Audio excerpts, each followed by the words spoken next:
Son dönemde bir kere daha ne oldu?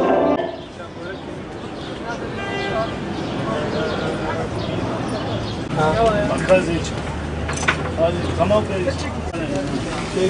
Börek getirsinler hocam. Biz hocaya telefon açacağız. Börek gelsin. 20 siparişler. Bunlardan ciğerden öpüyorlar, bakıyor çok büyük. Midyatlar olarak ilk sefer midyat ve estel olmak üzere 5 gün estelde 2 günde midyatta yapacağız.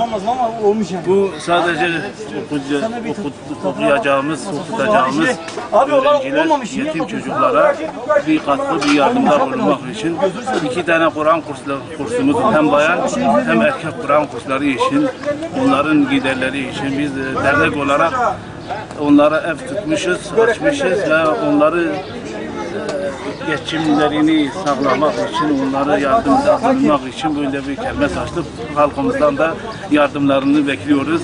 Sağ olsunlar, bütün aileler çok katkıda bulundular. Ev yemeklerini getirdiler.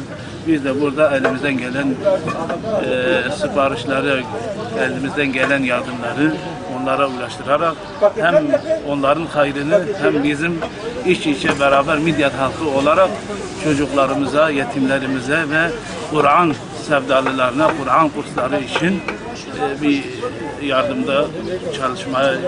etmeye çalışıyoruz.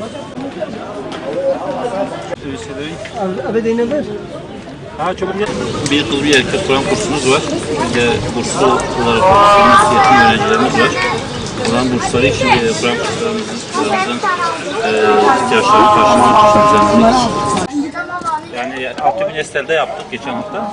2 günde burada yapıyoruz inşallah. Yarın bitireceğiz inşallah. Bütün halkımıza teşekkür ederiz katkılarından dolayı. Vallahi iyidir böyle şeyler, yani şu ülkemizde olursa vallahi iyidir.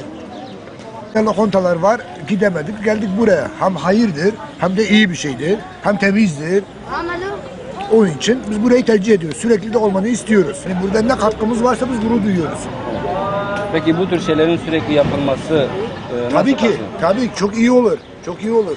Her insan burada mesela bak milleti görüyorsun. Niye? Hep burayı tercih ediyorlar. Esas amacımız işte kimsesiz, fakir öğrenciler, yardıma muhtaç öğrencilere katkıda bulunmak, hayır hizmetlerine katkıda bulunmak. Hamdolsun satışlar da iyidir. Sizlere de teşekkür ediyoruz, halkına da teşekkür ediyoruz. Allah razı olsun. Komple bütün gelen satışlar, hayırlar hepsi bütün öğrenciler için, hayır hizmetleri için. Hiçbir amacı gitmiyoruz.